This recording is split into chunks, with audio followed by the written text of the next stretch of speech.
नमस्कार। आज हामी नेपालको एउटा एकदमै जीवन्त अनि धार्मिक महोत्सवको कुरा गर्दैछौँ। त्यो हो तल्लो डुङ्गेश्वरको महाशिवरात्रि मेला। ल सुरु गरौँ है त यो यात्रा।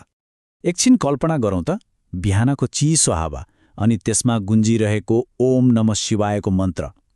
यो आवाज मात्रै होइन, यो त एउटा यस्तो शक्ति हो जसले तल्लो डुङ्गेश्वरको पुरै वातावरणलाई भक्ति र आस्थाले भरिदिन्छ। साँच्चै एक गहिरो आध्यात्मिक माहौल बनाउँछ।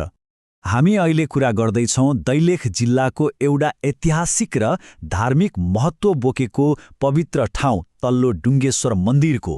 हो, यही पवित्र भूमिमा हो जहाँ हरेक वर्ष महाशिवरात्रिमा आस्था र उत्सवको यति भव्य मेला लाग्ने गर्छ। ल, अब पहिलो खण्डमा जाउँ, डुङ्गेश्वरमा एक महोत्सव। यहाँ हामी यो मेलाको माहौल कस्तो हुन्छ त्यसमा डुब्ने प्रयास गर्नेछौँ। कस्तो हुन्छ त त्यहाँको वातावरण, अलि नजिकबाट हेरौँ है। यहाँ दिनको सुरुवात निकै चाँडो हुन्छ। भनौँ न, घाम झुल्किनु अघि नै मन्दिर परिसर भक्तजनको भिडले भरिसकेको हुन्छ। जता हेर्यो त्यतै ऊर्जा र भक्ति महसुस हुन्छ। दिनको सुरुवात नै यस्तो पवित्र कामबाट हुन्छ। अब दोस्रो खण्डमा लागौँ, महाशिवरात्रिको आस्था।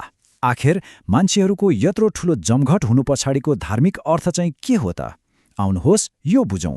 महाशिवरात्रिको सबैभन्दा मुख्य कुरा भनेकै भगवान शिवप्रतिको गहिरो श्रद्धा र समर्पण हो। हिन्दू धर्मावलम्बीहरूका लागि यो आफ्नो आस्था देखाउने एउटा विशेष दिन हो र यही आस्था नै यो पुरै उत्सवको केन्द्रमा छ। अनि यो आस्था विभिन्न परम्पराहरूमा देखिन्छ। भक्तजनहरू रातभरि जागरण बस्छन्, हजारौं दियोहरू बाल्छन् अनि भजन कीर्तनको त्यो मिठो धुनले रातभरि त्यहाँको माहौललाई भक्तिमय र आध्यात्मिक ऊर्जाले भरिदिन्छ। अब तेस्रो खण्डमा अनुष्ठान र उत्सव। अब यो कार्यक्रमको दुईवटा फरक तर एक आपसमा जोडिएका पाटाहरूको बारेमा कुरा गरौँ। एउटा हो पवित्र अनुष्ठान अनि अर्को हो रमाइलो सामुदायिक उत्सव। यो मेलाको एउटा रमाइलो पक्ष के छ भने यसको दुईटा पाटो छ।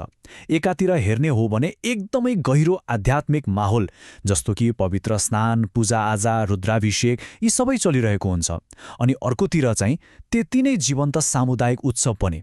सांस्कृतिक कार्यक्रमहरू, धार्मिक प्रवचन, बाजागाजाको रमाइलो अनि विभिन्न पसलहरूको त्यो चहल पहल। साँच्चै भन्नुपर्दा अध्यात्म र समुदायको कस्तो गजबको सङ्गम हो यो। चौथो खण्ड, मेलाको सामुदायिक प्रभाव।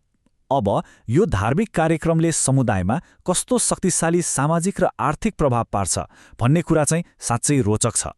यो मेलाले एउटा सकारात्मक चक्र नै बनाउँछ भन्दा हुन्छ। यो खालि एउटा जमघट मात्रै होइन, यसले मानिसहरूलाई एकै ठाउँमा ल्याएर सामाजिक एकता बढाउँछ अनि स्थानीय उत्पादनहरू बेच्नको लागि एउटा राम्रो प्लेटफर्म दिन्छ, जसले गर्दा सानातिना व्यवसायहरूलाई पनि फाइदा पुग्छ। यी सबै कुराले मिलेर त्यो क्षेत्रको सामाजिक र आर्थिक जगलाई नै बलियो बनाउँछ। अनि पाँचौं खण्ड, गन्तव्यको भविष्य। अब यो पुरानो परम्पराले तल्लो डुङ्गेश्वरको भविष्यको लागि के अर्थ राख्छ होला, यसबारे अलिकति सोचौँ। धार्मिक पर्यटनको हिसाबले हेर्ने हो भने तल्लो डुङ्गेश्वर एउटा ठूलो सम्भावना बोकेको गन्तव्यको रूपमा अगाडि बढिरहेको छ। यहाँको जुन मौलिक सांस्कृतिक सम्पदा छ त्यही नै यो क्षेत्रको विकासको सबैभन्दा ठूलो अवसर हो। तर यो सम्भावनालाई वास्तविकतामा बदल्न तीनवटा कुरा एकदमै जरुरी छन्। पहिलो, संरक्षण। दोस्रो, राम्रो व्यवस्थापन। र तेस्रो, सबैभन्दा महत्त्वपूर्ण, स्थानीय समुदायको सक्रिय सहभागिता। यो सफलता सबैको साझा जिम्मेवारीमा नै भर पर्छ। अनि अन्त्यमा डुङ्गेश्वरको यो पूरा कथाले एउटा महत्त्वपूर्ण प्रश्न खडा गर्छ, होइन त?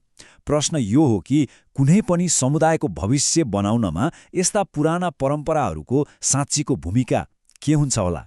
आखिर आफ्नो सम्पदालाई जोगाएर त्यसलाई सम्मान गरेर पनि प्रगति गर्न सकिन्छ कि सकिँदैन? यो कथाले हामीलाई यही कुरा सोच्न बाध्य बनाउँछ।